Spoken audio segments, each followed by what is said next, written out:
happy daughters. So you guys have been doing great working on walking the dots and working on basic swooshing.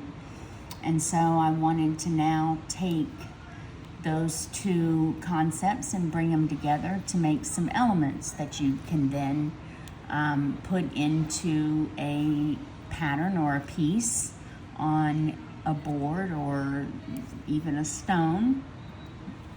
So let's get started. The first one that I'm going to show you, and a lot of these are just kind of variations of the same thing, but the first one, let's start with, I'm just grabbing colors that I have out right now. So let's see, I've got some gold. I'll use that for a center dot. I'm using my pink swirly rod. If you're using the Happy Dotting Company original set, that's hold on.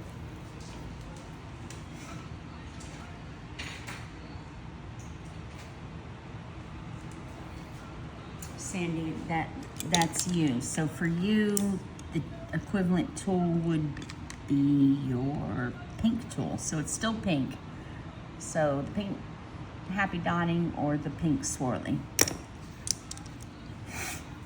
So we're going to put a center dot down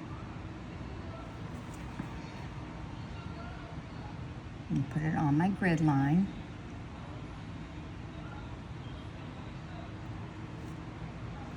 This paint's a little thick. Might thin it down a little bit.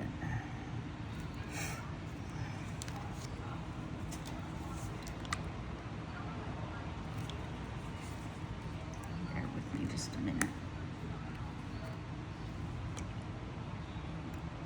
I can't be setting bad examples. Oops.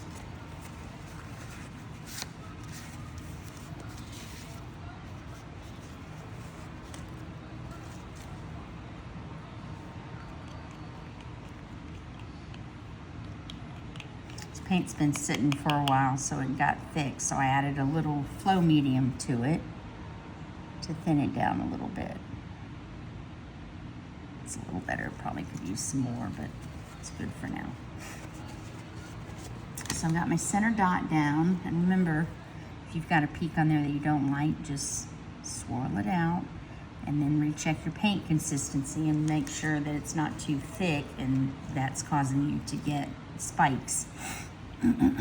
If you're using the Deco Art, again, that shouldn't be a problem unless you're keeping it in little pots like this and it's sitting out and thickening up, or sitting in your palette and thickening up, in which case you need a flow medium. Or if you don't want to spend the money on a flow medium, FYI, just get some Elmer's glue, you know, school glue, craft glue, the white stuff, and mix half that and half water together in a container, preferably with a squirt top, like a, you know what I'm trying to say. An old shampoo bottle would work just fine. And that's a perfectly acceptable flow medium that a lot of artists that I have worked under use and are happy with it.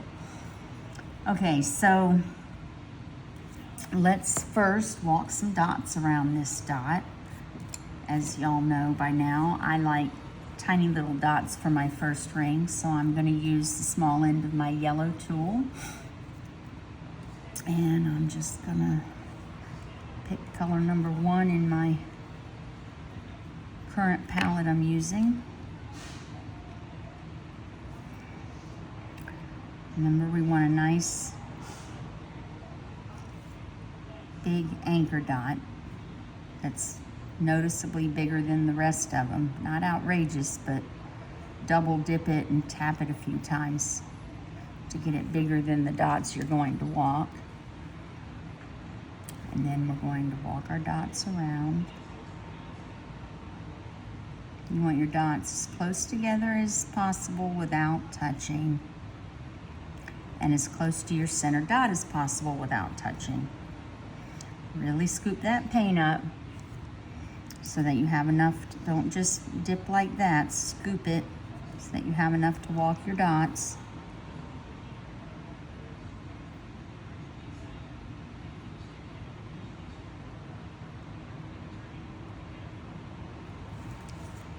Okay. And then let's swoosh around that. Now, if you've watched the swooshing video, you know that there's two methods to making the swooshes, the one tool method and the two tool method. You may remember I prefer two tools because I feel like I have better control and I get pointier tails. But just for the sake of the tutorial here, I'll show you both ways. It's just, it may look different in my element if I'm do one side one way and one side the other way, but we'll try it and see. So I'm going to use my white stylus and I'm going to go for color number 2. I'm using the large end of my white stylus. And first, I'm going to put a dot here, and we're going to swoosh from that dot. So let's try it with just the tool. I'm not sure if it's going to make it around. We'll see. Might have to go back, yeah. So see how I went back to the top? And then I take my pointy tool, which most of you that I'm working with anyways, you have toothpicks. Unless you've already invested in a fancy swooshing tool, you have toothpicks. But I'm just shaping. So that's why I just kind of do the two tool method anyways, because I end up pulling out my sharp tool to shape my swoosh even when I just use the one to make the swoosh. So the other way to do that is load it up with paint.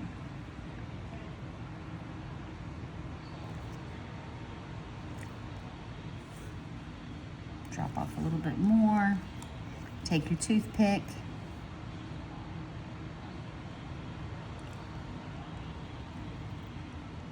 Start on the inside first. Close to your walking the dots without touching. Mine kind of touched a little bit. And then round off, smooth out that dot at the top. I've got the phone in my way, so it's kind of hard to get at a good angle. But there's a pattern that you can put in your work. So that's just one set of walking the dots and one swoosh. Of course, we can just now make variations of that. So I'm still using the same tools, pink swirly, center dot. Whoops, I didn't use gold this time, but that's all right. Gold was a little thick anyways.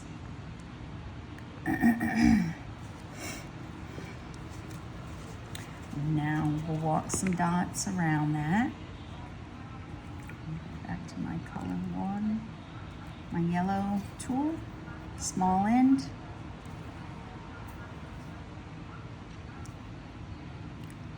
Good juicy anchor dot.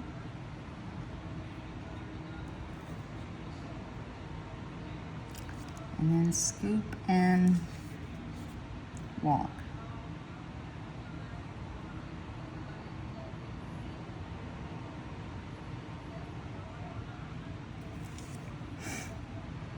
Scoop and walk. And I'm going to go pretty quick because my goal with this is not so much to show you the technique of walking the dots and swooshing as it is to show you some patterns that you can, some elements that you can make, or mini patterns, I guess, that you can then put together in a piece, in a real piece. So let's get another color here. What do I have to work with? Use my terracotta. All right, I'll just do the single tool for my first one. Remember, make a dot in the center that you're going to swoosh from. And that's not what I meant to do. I meant to walk the dots again. So we'll just make that our anchor dot for walking the dots, and I'll just flip my white tool over and use the small end to walk my dots.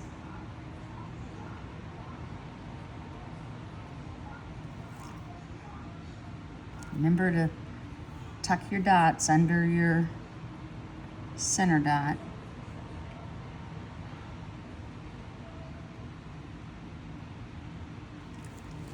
Okay.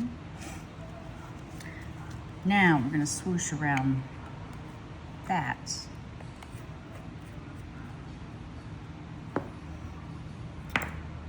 And I'll use this color.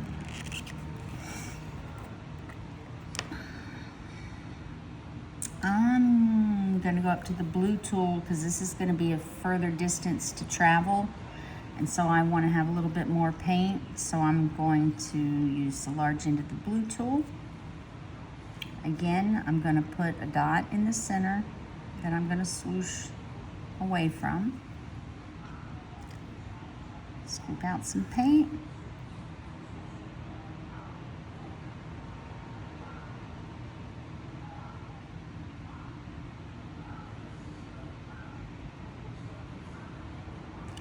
When you get off the cardstock and get onto a slipperier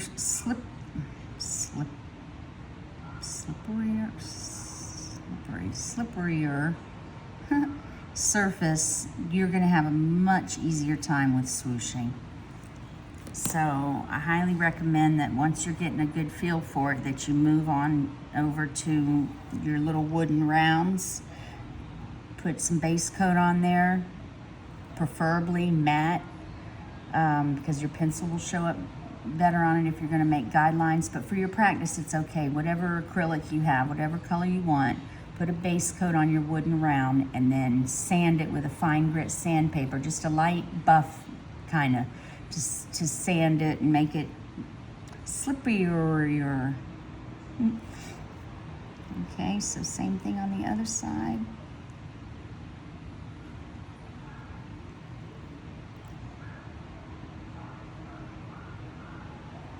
I'm so out of practice with doing them with one tool.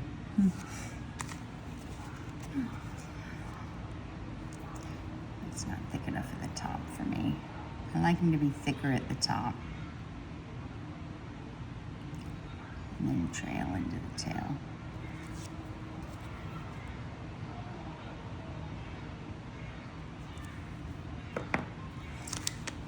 So there's another element for you. And what you want to do is, and you'll start to put your own stuff together to create your own elements, but I highly encourage you to get a pattern book. You can get like a sketchbook.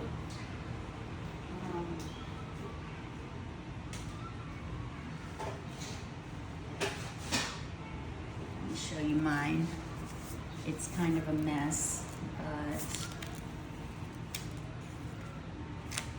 you get the idea. Like a sketchbook, it's spiral bound, and I use black paper, and then I just keep my patterns in there. I've got one somewhere here that has all my patterns. To give you a better idea. Yeah, here we go. So see, I've got all my patterns that I've come across over time, and when I get a new one and it works and I like it and I can do it, I'll go ahead and put it in my pattern book. And then when I'm doing my pieces and I'm stuck, I can just go to my pattern book to refresh my memory of all the different patterns. That it's kind of like when you're cooking, you forget all the different meals that you have on in your toolbox for a menu until you go to a recipe box, and then you're like, oh yeah, I have meatloaf I can do. I forgot about that. And also, you know, if you have a space that you're trying to fill, your pattern book will have a pattern invariably or hopefully that will suit the space you're trying to fill. So I recommend you get one of those sketchbooks. If you need me to find a good one for you and send you a link, just give me a shout and I'm happy to do that. I like shopping even if when it's for other people, as a few of you have found out.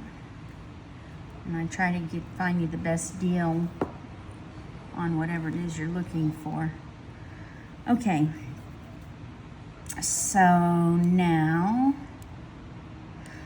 again, same, I don't want to keep repeating because the video will end up too long, but we could do, again, one walking the dots with 2 swoops, 2 walking the dots with 2 swoops. And so let me show you 2 swoops, and I'm just going to add it to the one we've already done.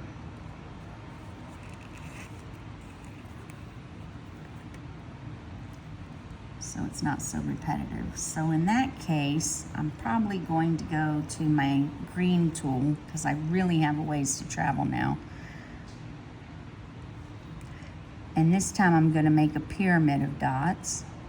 So 1, 2, 3, to give it kind of a crown. And then I'm going to swoosh from there. See how I keep going back for more paint?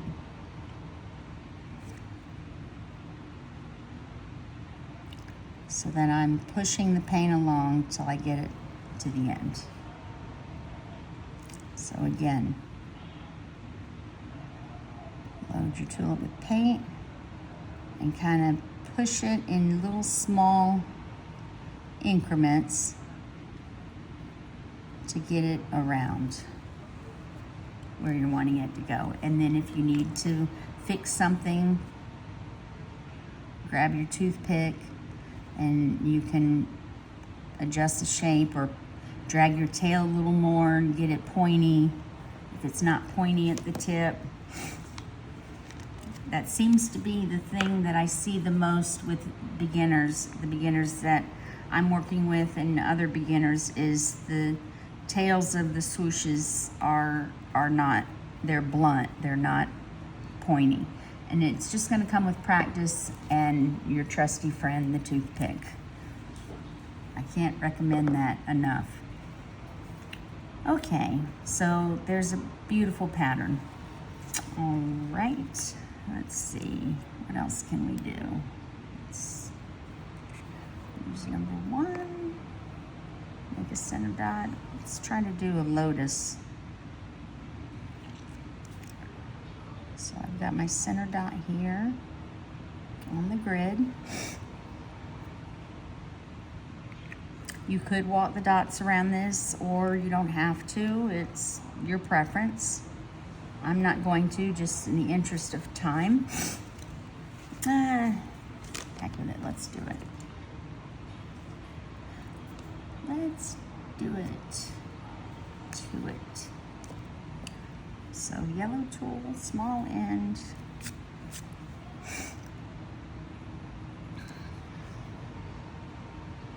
Nice juicy anchor dot. Double dip it and tap. Scoop your paint.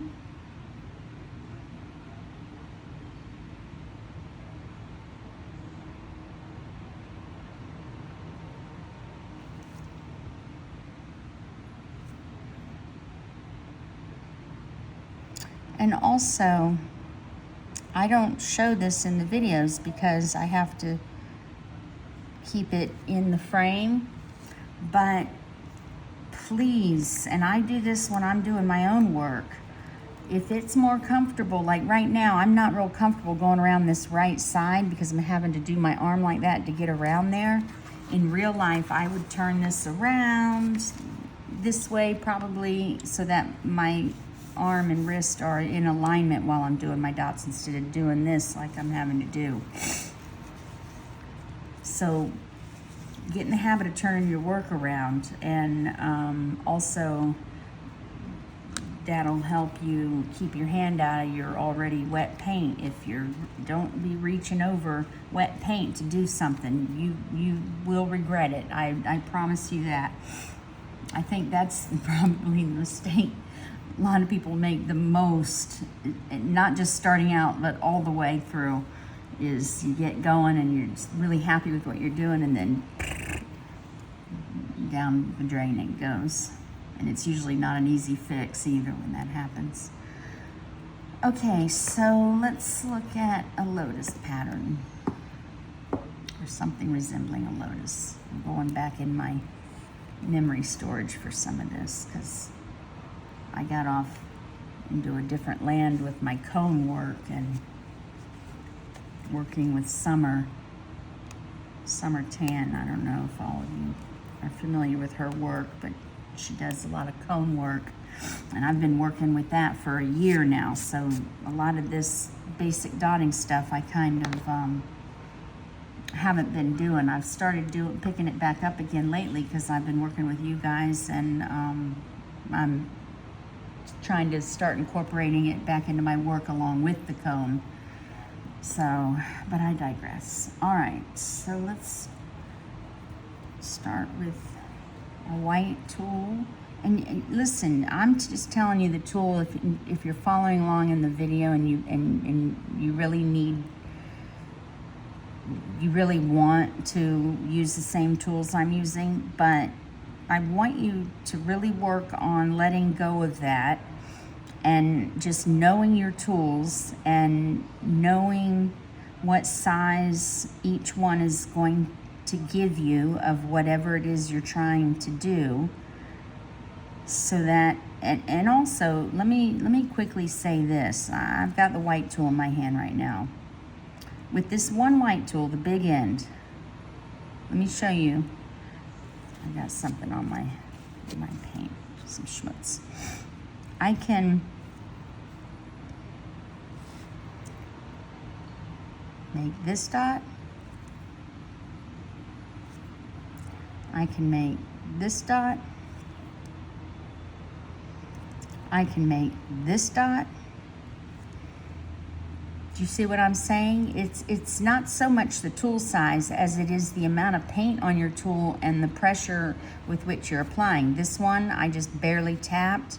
This one, I didn't load up much paint and went ahead and tapped fully. And this one, I gobbed it up with paint and really laid it down and even tapped some of the paint off. I could probably even get, I mean, that dot right there is bigger than even my green tool would make. So I want you to let go of that security blanket of which tool you're using, and understand that you can get whatever size you want with any tool you're using. And in fact, when I'm actually doing my work, I'm so lazy, I don't want to switch tools. I'll use the same tool no matter what I'm doing and just adjust my pressure and the amount of paint on my tool. Okay, that was a sidebar for you. All right, so what are we doing? We're making a lotus.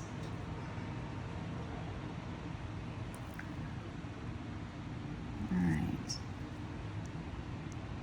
Do I want to put a dot in the middle? Yes. So dot in the middle.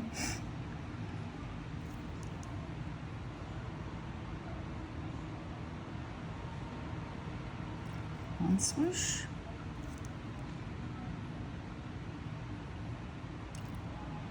Two swoosh.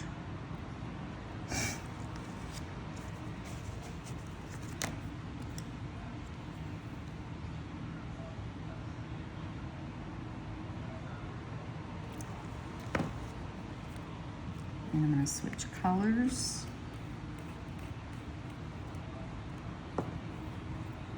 And this time, I'm going to stick with the white tool.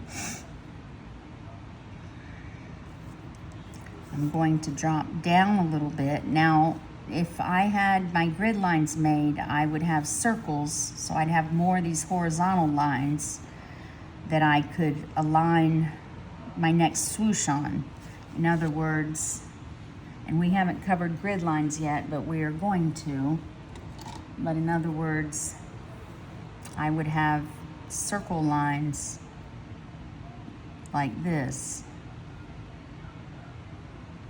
So it's probably a good idea when you're practicing on your cardstock and you're making a grid like this to go ahead and put a lot more horizontal lines in there. I would say 1/2 centimeter apart, because that's how far apart I make them in a piece.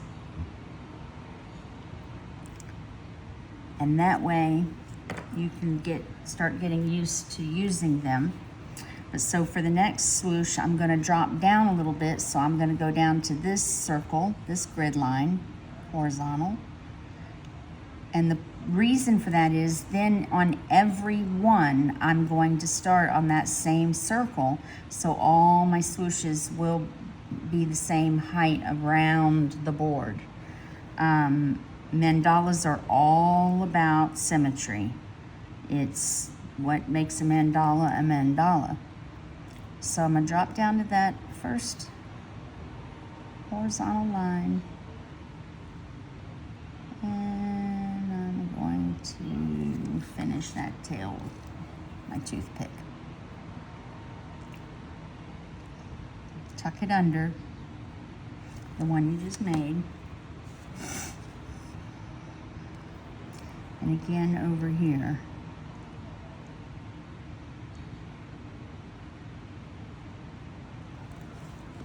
Okay. And then go for a different color. This is really pretty with a gradient, going from dark to light or light to dark. And I'm going to use 1, 2, 3, 4, 5. Let's use this one next. So same thing, except dropping down another grid line.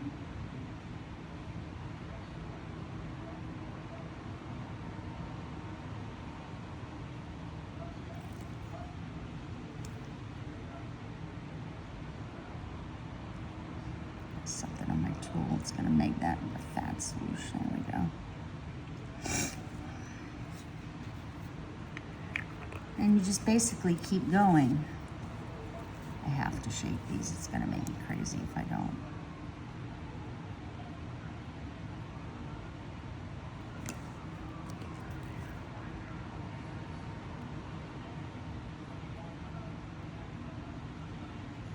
And I had something on my tool right there. I don't know if you can see it. It's a little piece of something solid, but it made these touch. But what I was gonna say is you don't want these swoops to touch. You don't want it to look like a blob. So see how I've got a little space in between? Just a little.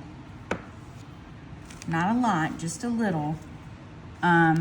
Just enough to keep your design crisp. All right, and then we'll do one more, and I'll use my dark brown.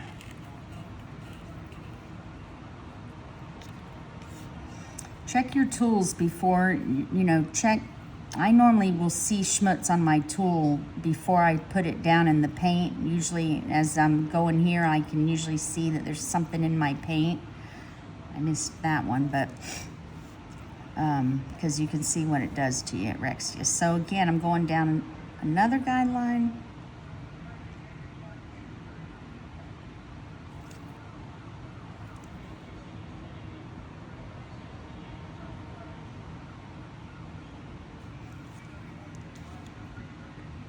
And you can even do it all the way until, and so the point of this is to look like an opening bud, an opening flower. It's opening. A really pretty pattern, I think. Let's see, let's see if my gold is worth a hoot. It's a little thick. I'm actually going to flip my tool over and use the smaller end for this last one because I don't want it to be, because I've only got a short distance to go. So my last one maybe not that little. So I just took it and put more paint on it.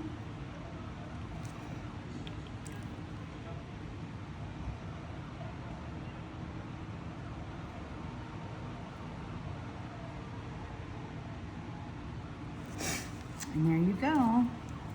There's a pattern for you.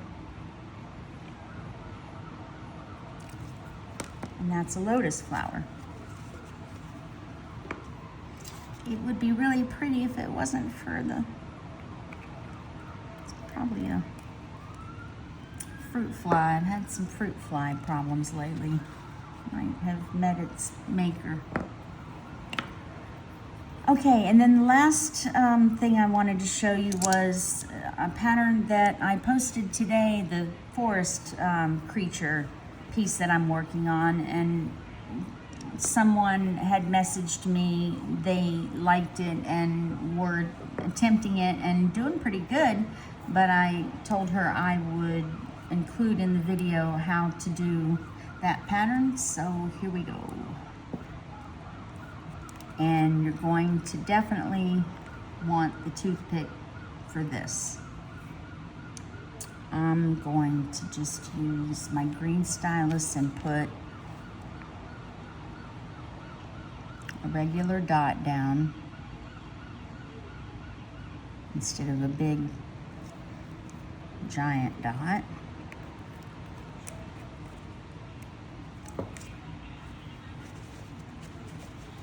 And I'm going to go backwards in my gradient. And again,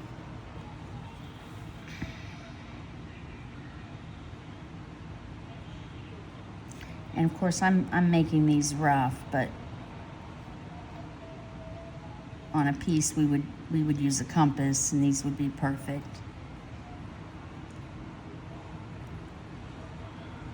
Okay. So you're working out on your mandala. Your center is over here somewhere, and you're moving outward. And so you ask yourself, where do I want, how far up do I want this pattern to go? And it's whatever's going on in your piece or your preference or whatever. There's no rule. But I'm going to start it at about right here on this guideline. So I'm using the green tool, big N, because I want these kind of big. I'm double dipping and triple dipping. And on the double and triple dip, I'm not pressing the stylus down. I'm just unloading the paint. I'm kissing it just like you do with your rods. Then I get my toothpick and basically make a teardrop. So I go straight down to that center dot and then complete the shape into a teardrop. So you're using your toothpick to shape it the way that you want it.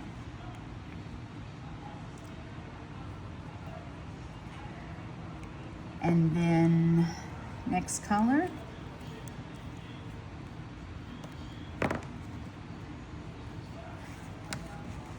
These swooshes for this pattern are going to go in a C.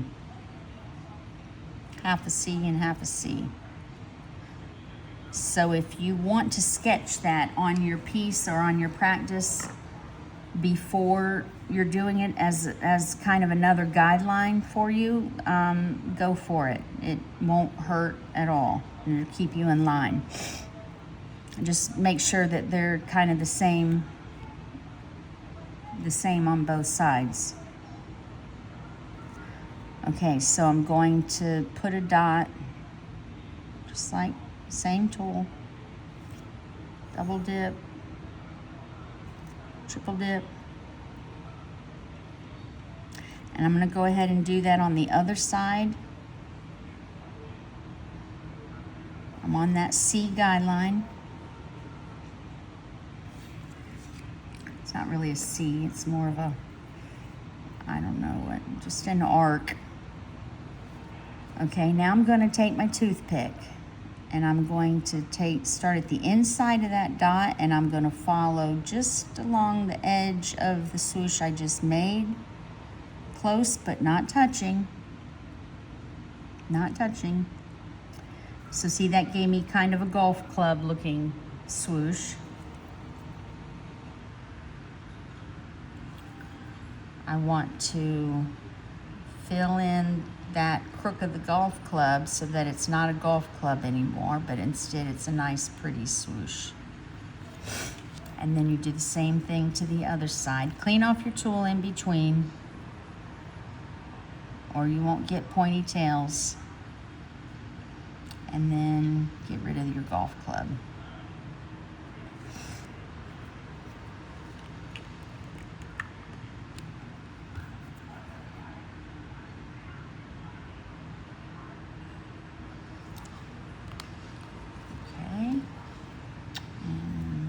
Next color.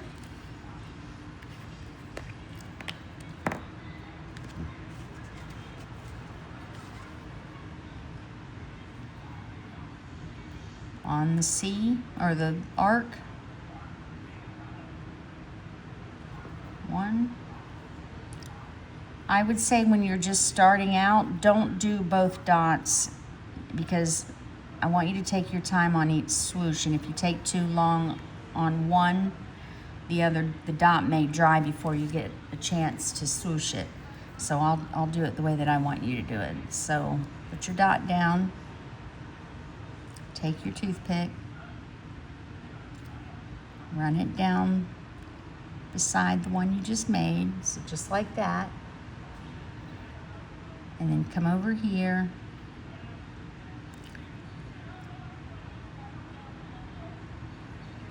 and shape it. And then do it on the other side.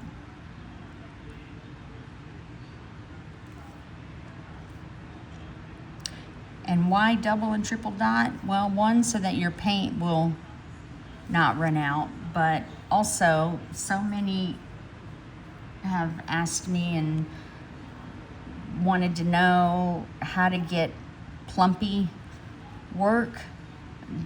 That's how you get plumpy work. You double and triple dip. I triple dip all my big dots. I triple dip. My swooshes, I always double and triple dip. That's all there is to that. And the right paint consistency, but your deco art, I mean, truth be told, I do mix my paint with a little bit of thickener, but I don't want you doing that yet. For now, to get your plump, just double and triple dot, take your time, and build your swooshes. Build your swooshes slowly and carefully and thoughtfully. Actually, I'm going to use the terracotta next. Okay, so I'm still coming around on that arc.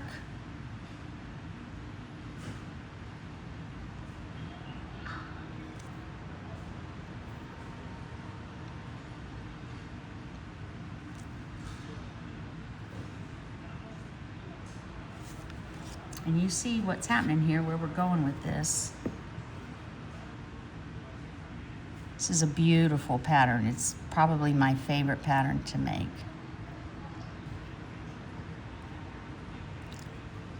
And then shape it.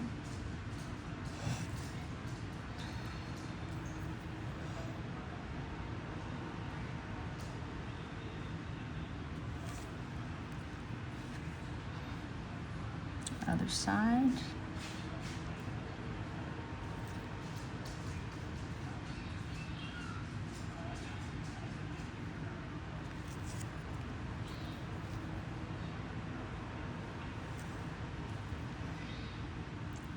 Follow along your previous swoop, just making a thin line. Comes to a point. Then get rid of your little golf club head and meld that back into the tail. Okay.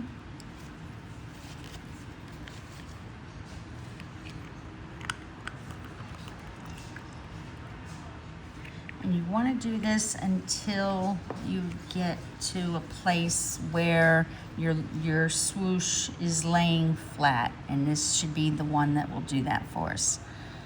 So on the arc, that one's a little close. That one's a little close. It might touch. All right, follow. And now, this time, instead of making it like a swoosh like that, I mean, you're still doing the same thing, but it's kind of like now it's a horizontal swoosh.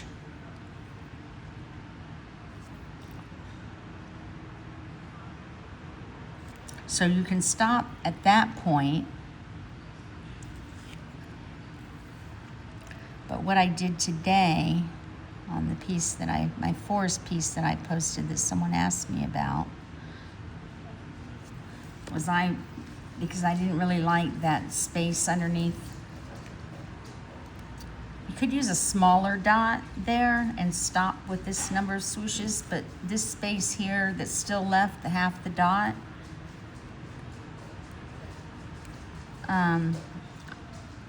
I wasn't happy with, so I did one more swoosh. And what color am I going to use here? I'm out of colors.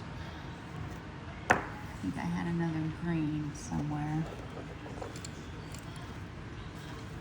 It doesn't matter. Here we go. This green's probably nothing like the other greens, but it's not even green. This is more of a sage green. So I came down and I did one more, and this swoosh actually goes the opposite direction as the other ones. Instead of swooshing that way, it's swooshing up instead of swooshing down. But you didn't make it the exact same way. You follow the previous swoosh, make a line, and then get rid of your golf club. So it looks like it's drooping, this last one.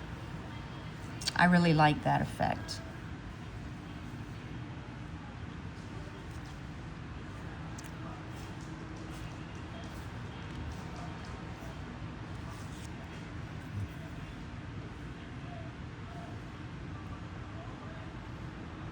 Color's not mixed up good.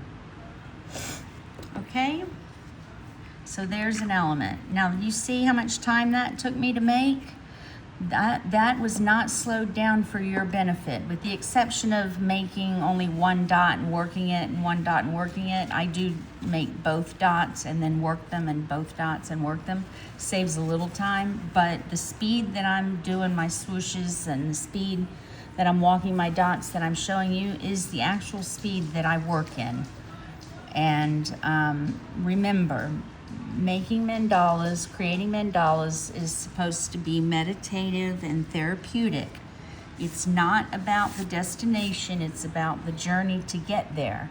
That's where the inner peace and the journey that you're on spiritually and personally comes together with your art. If you're just rushing to get it done because you want to have a finished piece, your work is going to show that, first of all. And second of all, you're not going to get the fulfillment out of this art form that is possible to get.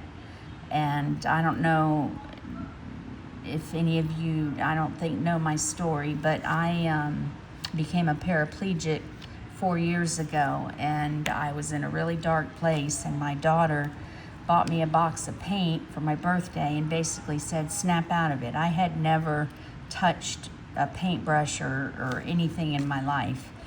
I just knew I needed to snap out of it for my two kids. And picked up dotting, and honestly, it has saved my life and helps with my pain better than any medication ever has, and gives me a reason to keep going despite the challenges physically that I deal with. So, on that serious note, Happy dotting, and I'll catch you next time. Bye.